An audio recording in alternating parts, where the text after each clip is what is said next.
Hello guys, আজকে বন্যায় ক্ষতিগ্রস্ত মানুষের পাশে দাঁড়ানোর জন্য আমরা কিছু সাহায্য নিয়ে আসলাম। বন্যায় যারা ক্ষতিগ্রস্ত হয়ে বাসা থেকে বের হতে পারছে না তাদের জন্য আমরা কিছু সাহায্য নিয়ে আসলাম। সবাই দোয়া করবেন আমরা যেন এভাবে মানুষের পাশে দাঁড়াতে পারি। এগুলো আজকে আমরা সবার মাঝে বিতরণ করব। ফুল ভিডিওটা দেখবেন, আমরা অন্যদিকে যাবো। আরো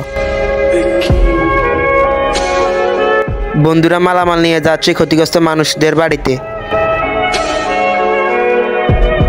আমরা হেঁটে হেঁটে যাচ্ছি ক্ষতিগ্রস্ত মানুষদের বাড়িতে।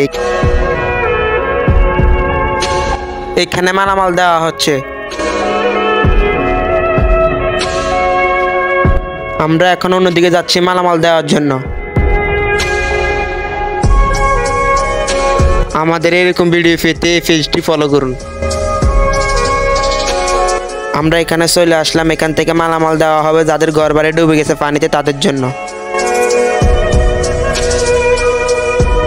এদিকে পরিস্থিতি খুবই খারাপ। আমরা এখানে সবাই একসাথে হব, তারপরে মানুষের বাড়িতে যাব। আমরা সবাই একসাথে হয়েছি, এখন রওনা দিচ্ছি মানুষের বাড়িতে যাওয়ার জন্য। আন্তর্জাতিক ট্রাইব্যুনালে ইন্ডিয়ার বিরুদ্ধে যারা একটা মামলা করে এই আমার প্রতিবাদ। আর যারা এভাবে পানিবন্দী আছে, আমরা যারা ছাত্র সমাজ মানুষের দ্বারা দ্বারা যাচ্ছি, আমি চাই বাংলাদেশের সর্বস্তরের জনগণ একসাথে রুখে দাঁড়াও, সবাই একসাথে সবার পাশে দাঁড়ান। এই হচ্ছে আমাদের কাম্য। তারা চাইতেছে আমাদের ভিতরে একটা দ্বন্দ্ব লাগাই দিতে।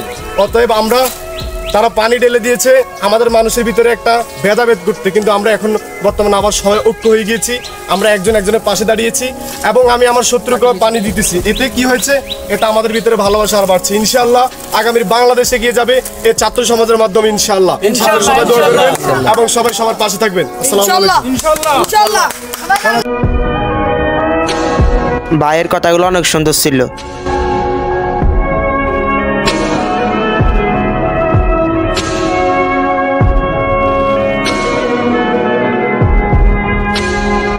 এদিকে অনেক পানি, তাই সবাই যেতে পারছে না।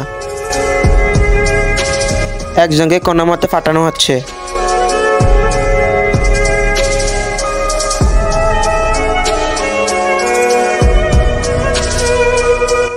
এদিকে অনেক পানি, হাঁটতে অনেক কষ্ট হচ্ছে, তারপরও সবাই সাহায্যের হাত বাড়িয়ে দিয়েছে।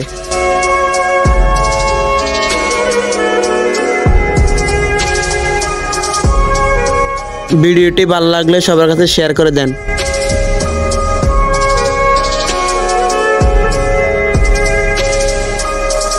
এখানে সবাইকে বিতরণ করা হচ্ছে।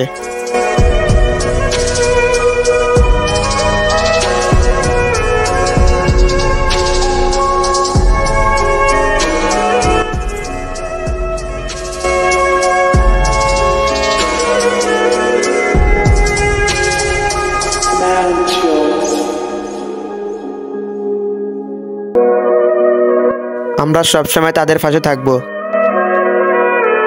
সব বন্ধুরা একসাথে আসলাম। আলহামদুলিল্লাহ, বিতরণ করা শেষ।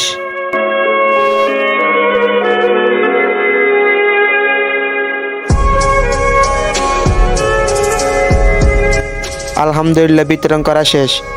যারা যারা এই পেজটা এখনো ফলো করেন নাই তারা ফলো করে দেন।